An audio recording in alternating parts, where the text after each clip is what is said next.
viewers, welcome to aathusamayal. Happy vinayagar chaturthi for you.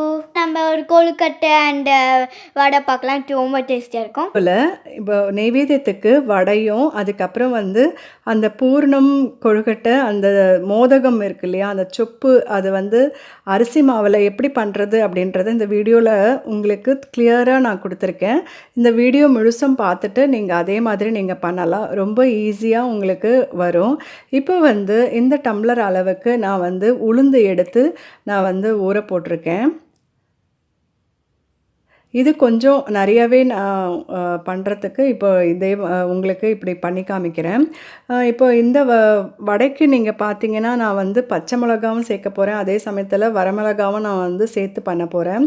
அது கூட வந்து பார்த்திங்கன்னா கொஞ்சமாக கொத்தமல்லி கருவேப்பிலை எல்லாமே போட்டு அரைச்சி நான் வந்து பண்ண போகிறேன். 2 மிளகும் நீங்கள் வந்து சேர்த்துக்கோங்க. நான் வந்து அந்த பூர்ண கொழுக்கட்டை பண்ணுறதுக்கு அந்த ஃபஸ்ட்டு நம்ம மேல் மாவு பிசைவோம் இல்லையா, அந்த மேல் மாவுக்கு 2 கப் மேல் மாவு எடுத்திருக்கேன். அப்புறம் கொஞ்சமாக உப்பு, எண்ணெய் இதெல்லாம் தேவைப்படும். அதுதான் இப்போ உங்களுக்கு நான் சொல்கிறேன். இப்போ 1 கப் நான் வந்து தேங்காய் எடுத்துக்க போகிறேன். அந்த கப்னுடைய அளவே வந்து வெல்லமும் அளந்து வச்சுருக்கேன். அது கூட நம்ம வந்து ஏலக்காய் பொடி தூவணும். அதுதான் நான் இங்கே பொடி பண்ணி நான் வச்சுருக்கேன்.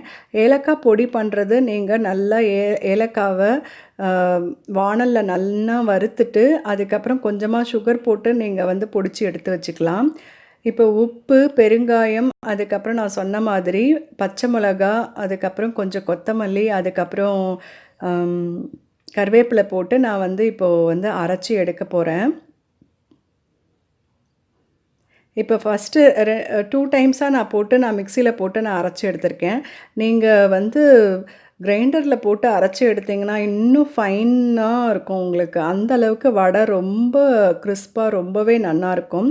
நீங்கள் வந்து ஊற போடும்போது கொஞ்சமாக 1 டீஸ்பூன் வந்து அரிசியும் நீங்கள் பச்சரிசியும் சேர்த்து ஊற போட்டு இது கூட அரைச்சி எடுத்திங்கன்னா ரொம்பவே டேஸ்டியாக நல்லாயிருக்கும். இப்போது அந்த குவான்டிட்டி பொறுத்து நீங்கள் வந்து போட்டுக்கோங்க. 1 டேபிள் ஸ்பூனோ இல்லை 1 ஸ்பூன் நீங்கள் எவ்வளோ எடுக்கிறீங்களோ அந்த கப்பை பொறுத்து அதுக்கு தகுந்த மாதிரி போட்டுக்கோங்க. இப்போ ஒரு வாணலில் தண்ணி விட்டுருக்கேன். அதுக்கப்புறம் தேங்காவும் இன்னொரு வாணலில் தேங்காய் போட்டு நான் இப்போ வறுத்து எடுக்கிறேன்.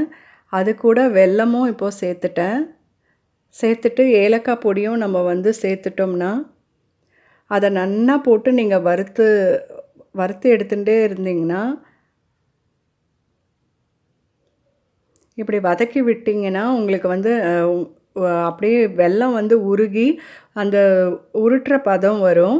அப்போது உங்களுக்கு நான் காமிக்கிறேன்.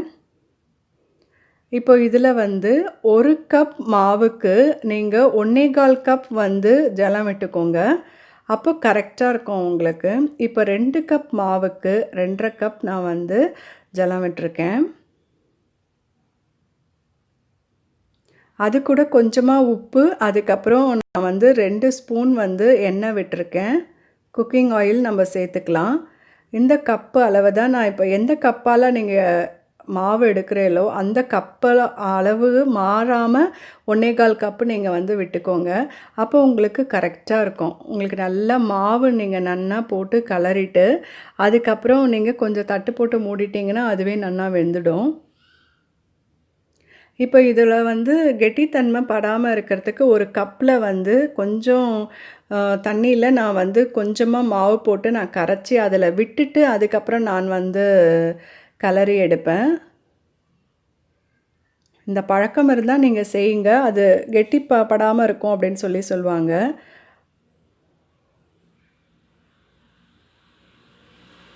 ராகி களி பண்ணும்போது கூட நீங்கள் இந்த டைப் நீங்கள் வந்து யூஸ் பண்ணலாம். இப்படி மாவை நீங்கள் கொஞ்சம் கொஞ்சமாக விட்டு அப்படியே நீங்கள் கிளறி விட்டுட்டே இருக்கணும்.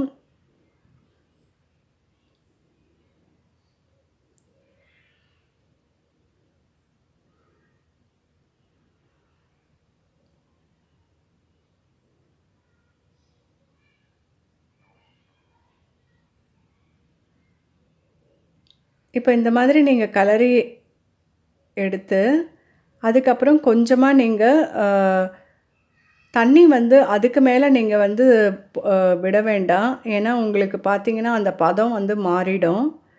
அதனால் இப்படி பாருங்கள், அது நல்லா கலர்ற மாதிரி உங்களுக்கு வரும். அப்போ வந்து நீங்கள் மூடி போட்டு கொஞ்சமாக நீங்கள் மூடி வச்சிட்டிங்கன்னா உங்களுக்கு கெட்டித்தன்மை அது வந்துடும்.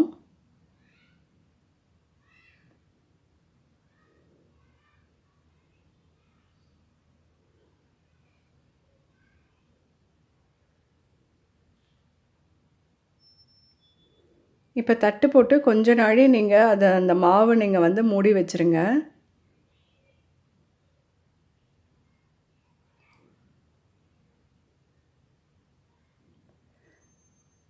இப்போ நம்ம வந்து வடை நம்ம வந்து இதில் போட்டுன்றலாம். கொஞ்சம் அந்த ஆயில் வந்து நல்லா ஹீட்டாக இருக்குது பார்த்தீங்களா? அந்த ஆயிலை இதில் விட்டு போட்டு நல்லா மிக்ஸ் பண்ணிக்கோங்க. அப்போ உங்களுக்கு வந்து அந்த வெடிக்கிற தன்மை இருக்காது. ஏர் பபிள்ஸ் ஏதாவது இருந்ததுன்னா கூட உங்களுக்கு ரிலீஸ் ஆகிடும்.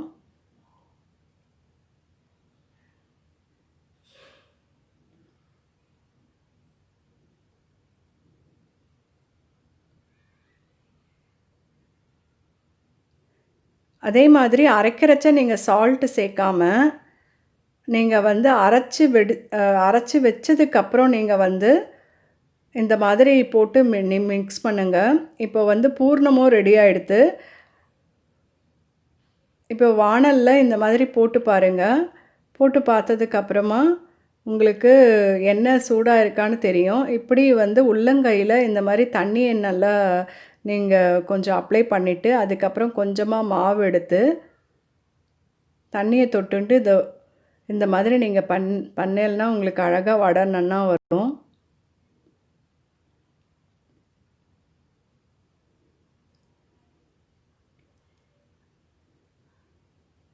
அப்படி ஒரு கையிலேயே நீங்கள் வடை போட தெரிஞ்சதுன்னா, நீங்கள் அதை அப்படியே நீங்கள் இப்படி எடுத்து ஒரே ஒரு ஹோல் அதில் போட்டுட்டு நீங்கள் வந்து தட்டிடலாம்.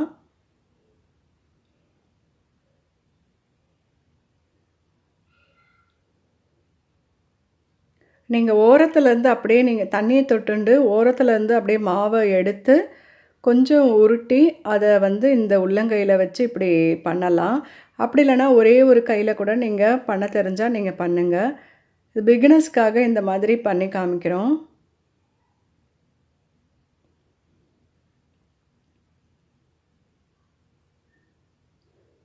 அப்போ உங்களுக்கு ரொம்பவே ஈஸியாக வரும்.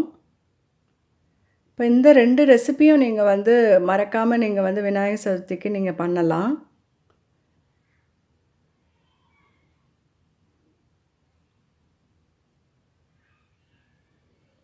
மிதமான தீ வச்சுண்டு இந்த மாதிரி நீங்கள் வந்து வடை இதில் போட்டு எடுக்கணும்.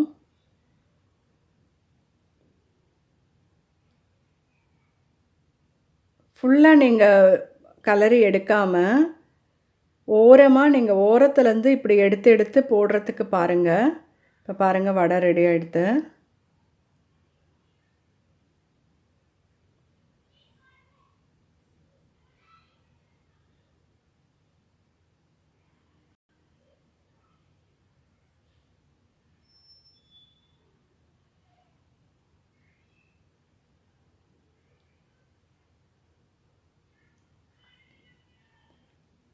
வடை இதே மாதிரி நீங்கள் பண்ணி பாருங்கள். இப்போ பாருங்கள் அந்த கொழுக்கட்டைக்கு மாவு நம்ம பிசைஞ்சோம் இல்லையா?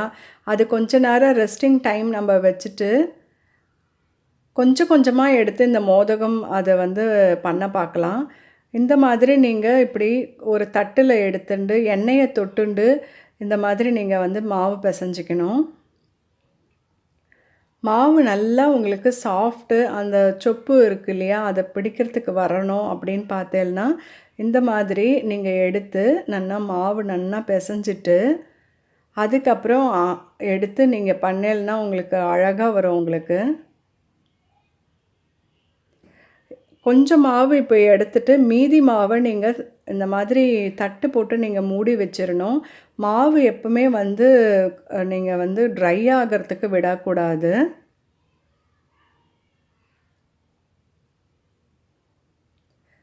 கொஞ்சமாக எண்ணெய் விட்டுக்கோங்க, இல்லை நெய் வேணால் விட்டுண்டு சின்ன உருண்டை எடுத்துண்டு உங்களுக்கு எந்த சைஸ் வேணுமோ அந்த சைஸ்க்கு நீங்கள் உருண்டை எடுத்துண்டு இந்த மாதிரி பண்ணணும். இங்கே பாருங்கள், சின்ன சின்னதாக ஆக்சுவலாக நாங்கள் பண்ணியிருக்கோம். ஆனால் நீங்கள் பண்ணுறச்ச பெருசாக வேணும்னா நீங்கள் இந்த மாதிரி பண்ணிடலாம்.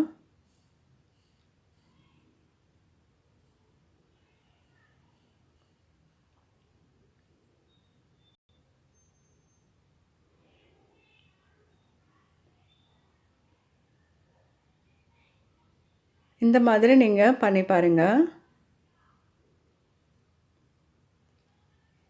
நீங்கள் அச்சு கூட வைக்க வேண்டாம். இந்த மாதிரி சின்ன சின்னதாக நீங்கள் பண்ணி நீங்கள் வச்சு ஸ்டீமில் வச்சு நீங்கள் எடுக்கலாம். இப்படி எடுத்து 2 கட்டை விரலாலையும் நீங்கள் அழுத்தி அழுத்தி நீங்கள் பண்ணலாம்.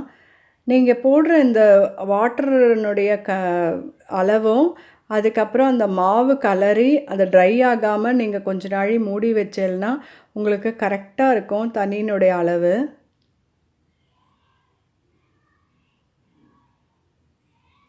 அப்படி இல்லைன்னா வெடிப்பு உங்களுக்கு கண்டிப்பாக வரும்.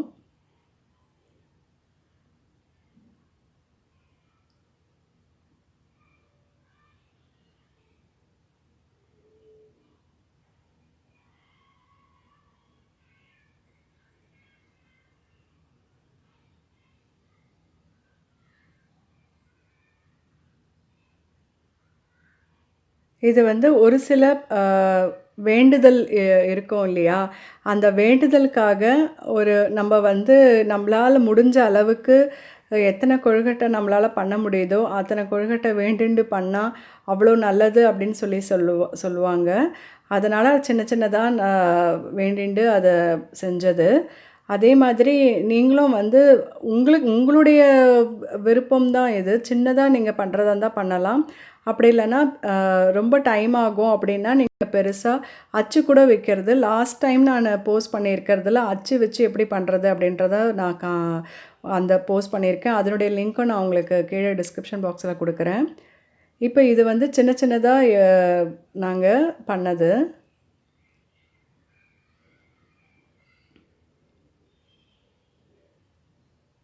இப்போ இது பாருங்கள், இது ஸ்டீம் குக் பண்ணி நீங்கள் எடுக்கலாம்.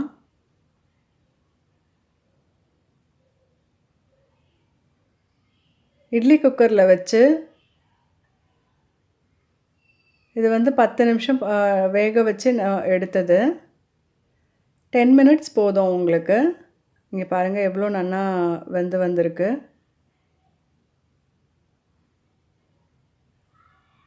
இது வந்து வேண்டுதல் ஏதாவது இருந்ததுன்னா நீங்கள் 27 பண்ணணும். எண்ணிக்கை வந்து 9ல் வந்து முடியணும். 9னாலே 9 வளங்கள் வந்து பெருகணும் அப்படின்னு சொல்லுவாங்க இல்லையா? கல்வியிலிருந்து அதான் ஞானம், வேறு வேலைகள், செல்வம் எல்லாமே இருக்கு இல்லையா? ஸோ அதை வேண்டிண்டு பண்ணலாம். நெக்ஸ்ட் வீடியோவில் சந்திக்கிறேன். இதே மாதிரி செஞ்சு பாருங்கள். தேங்க்யூ.